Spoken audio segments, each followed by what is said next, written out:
Friends வணக்கம்.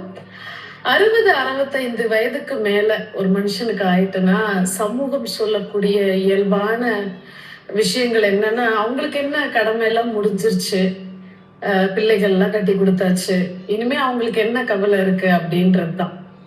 ஆனா என்னுடைய பார்வையில அவங்களுடைய மனநிலைமை எப்படி இருக்கும் அப்படின்னா, எல்லா கடமைகளையும் முடித்தும் பிள்ளைகளுக்கு அனைத்து விதமான விஷயங்களும் சின்ன வயசுல இருந்து செஞ்சு செஞ்சு பார்த்தோம். பிள்ளைகள் இப்போ தலையெடுத்துட்டாங்க.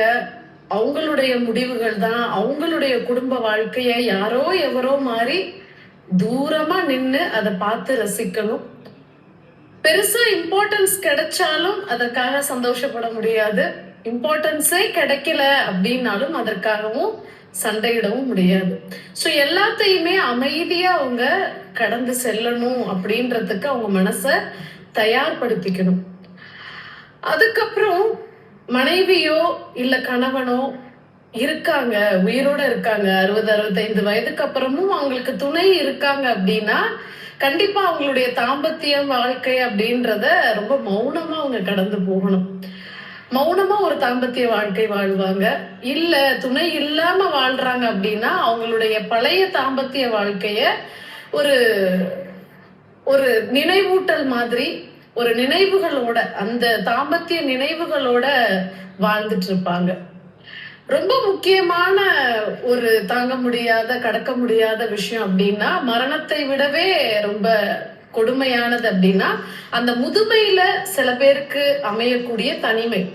சோ அந்த முதுமையில தனிமைன்ற வாழ்க்கையும் சில பேர் வாழ்ந்துட்டு இருக்காங்க. அது ரொம்ப கொடுமை இல்லையா? அதுக்கு ஒரு பெரிய மன திடகாத்திரம் வேணும். அதோட வாழ்ற முதியவர்களும் இருக்காங்க. அது தாண்டி இத்தனை விஷயங்கள் தாண்டி மரணம்ன்றத ஒரு ஏஜுக்கு மேல அடைஞ்சுதான் ஆகணும்ன்றப்போ, அந்த வயோதிகம் வந்ததுக்கு அப்புறம் என்னைக்கோ ஒரு நாள் நமக்கு மரணம்ன்ற ஒரு நிகழ்வு நடக்க போகுதுன்றத மனதால ஏத்துக்கிட்டு அதுக்கு பக்குவப்பட்டுக்கிட்டு தினம் தினம் அதை நினைக்காம பல விஷயங்களோட ரொம்ப சாதாரண நானும் ஒரு மனுஷன்தான், இத்தனை கவலைகள் எனக்குள்ள எல்லாம் இல்லை அப்படின்னு அவங்க கடந்து அதை வாழணும்.